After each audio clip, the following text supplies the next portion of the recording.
All right, so we, much like rates of change that we have looked at, or continuity, we can look at differentiability at a point or over an interval. So here, oh gosh, get my pen back here. Okay, so differentiability at a point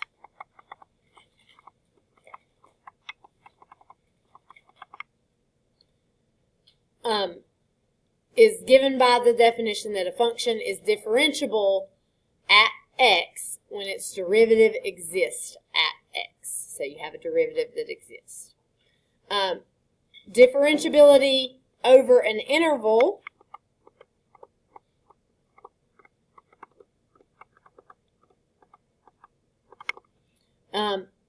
is going to be very similar to our definition for continuity. A function is differentiable on an open interval from a to b when it is differentiable at every point in the interval. So we kind of had that same thing going with continuity.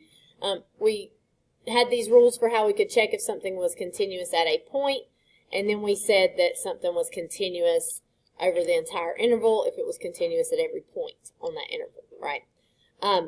So one big thing that's going to be important, differentiability is directly tied to continuity because a function must be continuous in order to be differentiable. If you have a hole, a jump, vertical asymptote in your graph, then the function's not differentiable at that point. So you have to be continuous before you can be differentiable. So let's look at a simple example. Okay, if I ask you to find f prime of negative 5, and this graph right here is the graph of f of x, I'll label it there just so we're sure. If I've got f prime of negative 5, that is the slope of the graph at negative 5. Okay, if I look at that graph right there at negative 5, Rowan, what's that slope? No, negative 1, right? Negative 1 since the line's decreasing. Okay? And then if I look at the same graph at 0, f prime of 0, Michaela, what would f prime of 0 be? That is going to be positive 1. Okay, those are very simple to find. You're just counting the slope from the graph. But what about at f prime of negative 3? What about right here?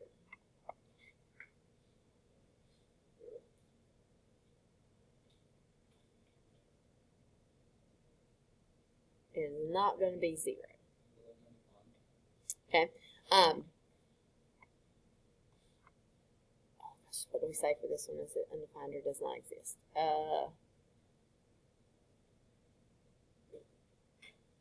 I think we'd say undefined. There's a limit definition that's kind of making me want to say does not exist. But I think we would say undefined. Because at that point, there we would not be able to determine what the slope of that graph is. Because as we look at it, as we approach from the left, we got negative 1, negative 1, negative 1, same slope, negative 1, right? On the left side of this, that slope is negative 1. On the right side, that slope is positive 1, right? So for our derivative at that point to be existent, we have to be getting the same limit from both sides. Now, you could say, well, I could draw in a tangent line that has a slope of 0 and it's only going to touch one time. But because differentiability is defined by that limit definition of a derivative, it's only going to work if your limit from the left and your limit from the right are giving you that same number. So what this means is functions cannot be differentiable at sharp turns on the graph. Another word you may sometimes see for a sharp turn is a cusp. So you don't necessarily have to use that. You can just call it a sharp turn, but just in case it shows up, that term is also sometimes used to mean that the graph has a sharp turn. So any graph that has a sharp turn, it can still be continuous. This function is continuous right here, but it's not differentiable at that sharp turn. It's differentiable everywhere else, but not at that sharp turn. So, in order for a function to be differentiable at a point x equals a, the first thing that must be true is that f of x must be continuous. So we have already learned how to check to see that something is continuous. As just a very quick reminder, if we're proving something is continuous, we must show f of a exists. We must show the limit as x approaches a of f of x exists.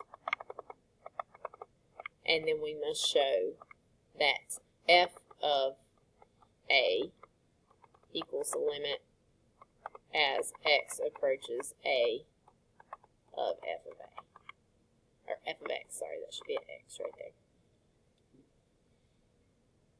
All right, so we've done a lot of those problems where we have to prove something is continuous.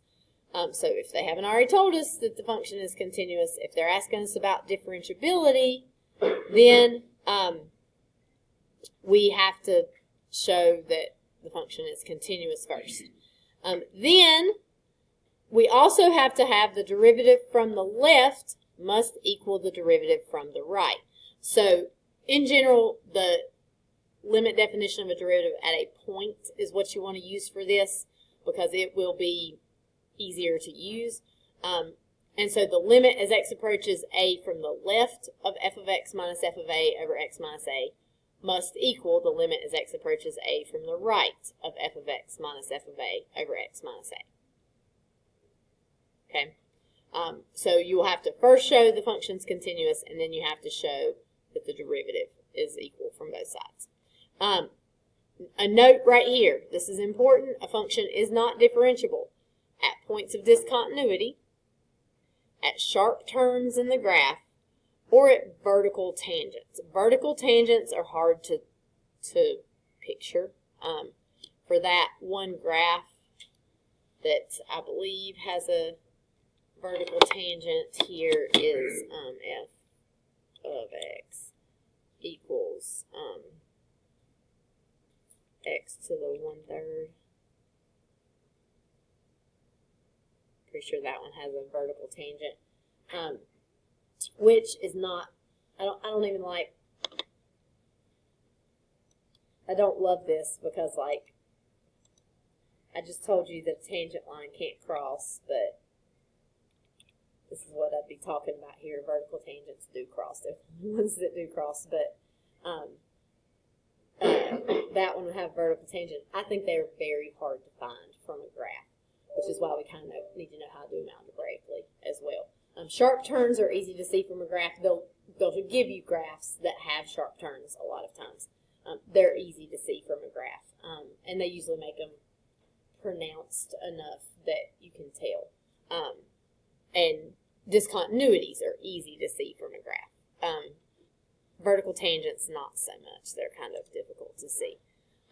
But vertical tangents are going to have a slope of some number over 0. So if you get a number over 0 where that derivative does not exist, then you'll know that. All right, so here it's asking us if the function is differentiable for all values of x. Now, what values of x are going to be in question for this particular function? 0, right? Because this is linear and this is quadratic. Those are continuous everywhere, right? So 0 is the point in question. Also, a linear function and a quadratic are also going to be like smooth curves everywhere. What we really need to know is, like, whenever our line here runs into our quadratic, does it do so smoothly where it looks like this, or does it do this? In which case, we've got a problem and it's not differentiable at this So, before we can say something's differentiable, what do we have to prove? Continuity. So this is going to give us a little practice on continuity here. In this case, both of those pieces of the piecewise function are continuous at the point. For continuity, we would first need to find f of 0. And for f of 0, you're going to use the function that has the or equal to sign. So x plus 1. So we got 0 plus 1, which equals 1. The second thing we're worried about is the limit. In this case, it needs to be a limit from the left and the right. So our limit as x approaches 0 from the left of f of x would be that limit as x approaches 0 from the left. You would be using x plus 1. That is going to give you 0 plus 1, which will give you 1. We'll do the limit as x approaches 0 from the right of f of x, which would be the limit as x approaches 0 from the right of x plus 1 squared. When you plug 0 in there, 0 plus 1 squared just equals 1 as well. And so, since f of 0 equals the limit as x approaches 0 of f of x, f is continuous on or at x equals 0, and thus continuous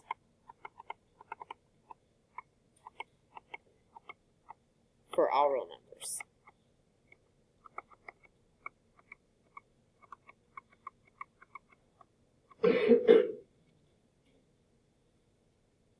So that's review, right? We've already done that. We've got to find f of 0. We've got to find the limit as x approaches 0, and we've got to show that those two things are equal. So continuity, this is continuous. Then, to prove differentiability.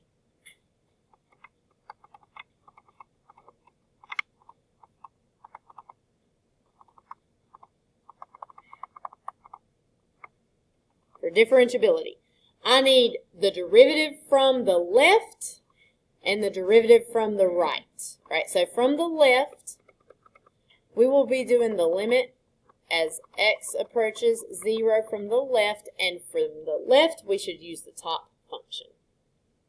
So it's going to be, I'm going to write the definition just to make sure everybody's with me, but you don't necessarily have to write this step. F of x minus f of 0 over x minus 0, which in this particular case is going to be the limit as x approaches 0 from the left of x plus 1 minus f of 0 was 1. We've already found that, over x. And so positive 1, negative 1 cancel each other out. And then I've got x over x. What is x divided by x? It's 1. So I'm just going to get 1 right there.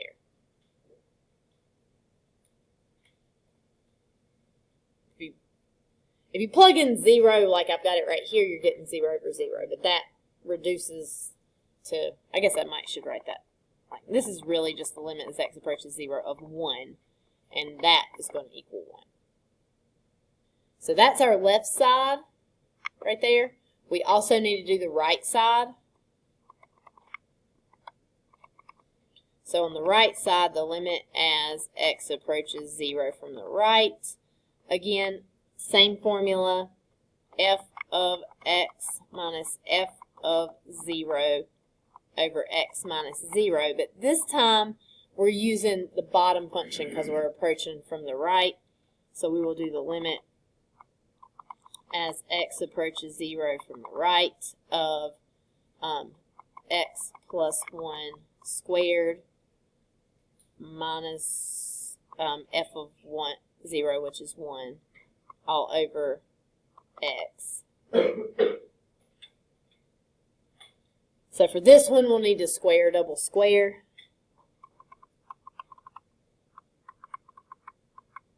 I will have x squared plus 2x plus 1 minus 1 over x. So the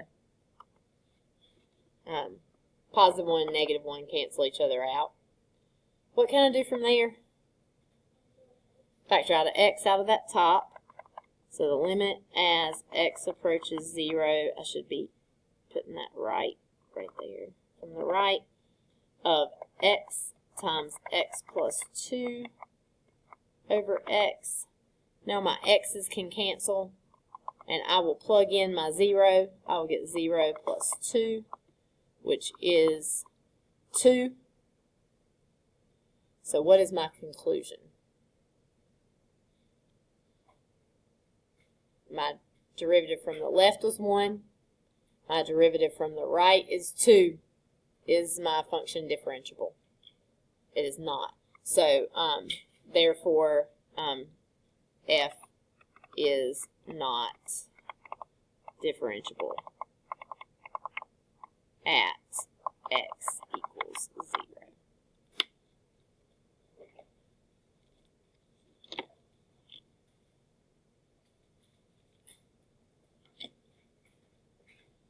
Okay, questions? Okay, so a lot of the questions, that's a lot to do in one go. So a lot of the questions will just have you reasoning through things. So whenever it's given to you as multiple choice, it could look something like this. Let f be the function defined above. Which of the following statements is true? F is not differentiable at x equals 5 because it's not continuous, because the graph has a sharp corner. F is not differentiable because the graph has a vertical tangent, or f is not differentiable because f is not defined at x equals 5. So the first thing I really need to do is plug in 5 and make sure it's continuous. Since this is multiple choice, I'm not going to go through all the limit stuff for it. I'm going to go ahead and rule out D, because not defined at x equals 5 means you can't find f of 5. And I've got an or equal to sign right here, so I would use the bottom. 2 times 5 minus 4 would give me 10 minus 4. I think I typed something wrong. Okay, no, it's fine. And I would get 6. Okay? So I can find f of 5. D is not the answer. Because not defined means f of 5 does not exist. For that to be the case, you would have like maybe a less than sign here and a greater than sign here, and you couldn't plug 5 in. So it's not D.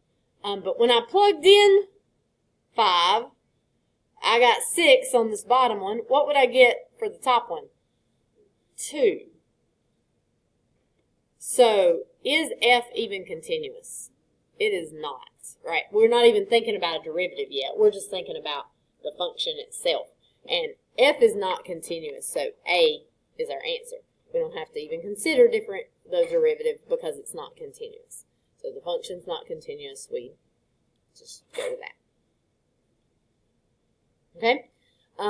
Which of the following statements, if true, cannot be used to conclude that f of 0 exists? Okay? F of 0 exists means that on your graph, whenever x equals 0, which is somewhere on that y-axis, you've got a point, right? It could just be a single point. It could be a line that goes through that point, but it exists. It's there. You can't have a hole at that point, right? So, if f is continuous at x equals 0, does f of 0 have to exist? Yes, because that is the first thing you check on continuity, right? What about differentiability? Yes, because you have to be continuous to be differentiable, right? So, saying something, if f is differentiable, then it's automatically continuous, and B applies. So it's not that one. So it's not this, it's not this. Because it's saying which one cannot be used to conclude. Here. This says the graph of f has a y-intercept down here, and then the limit as x approaches 0 of f of x exists. Between those two, what do you guys think? What? A is going to be your answer, because what can you have at a limit? You can have a hole. So for this limit, you could have a hole right there, and it wouldn't have a y-intercept. The limit would exist, but f of 0 would not exist. So A is going to be your answer. If you have a y-intercept, I kind of drew this here, it means your graph crosses the y-axis, right? Somewhere, somehow, you have a y-intercept. So it couldn't be that one either. A lot of these problems are just going to be presented as logic and not as much. You'll have to do some where you've got to actually solve them out, but not as much here. So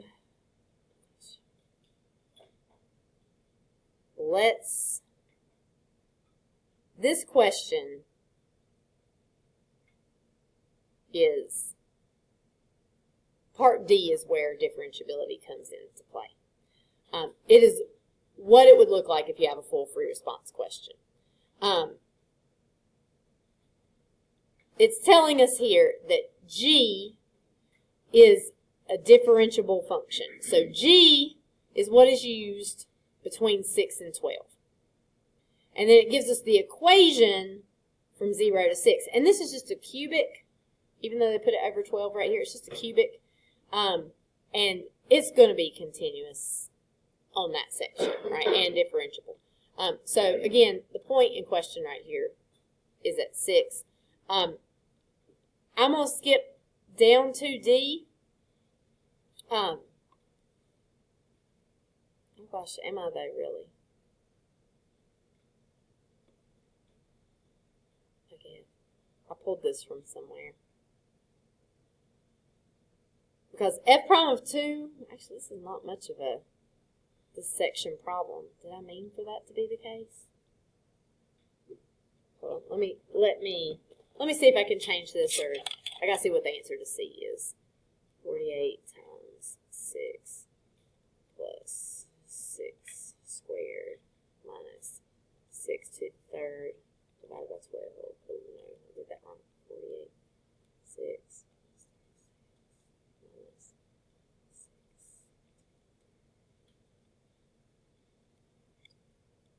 6. Okay. Let me change this question right here and make that where we're asking about 6 here. Oh, can I even do that though? I think I'm just hitting a roadblock here. I need to rework this question so that it applies to this. This is not a bad question. This is still a question you might run into. But what's going to happen here is that it doesn't really ask you about differentiability for it at that point. Because at 2, you already know it's differentiable. You would just need to find the derivative using that point. So let's save this. We might do it as our warm-up tomorrow. I think this will make a good warm-up for tomorrow because we don't have time to do the whole thing right now. And it also is not directly related to the differentiability problems that you're going to see. So let's just save this for a warm-up.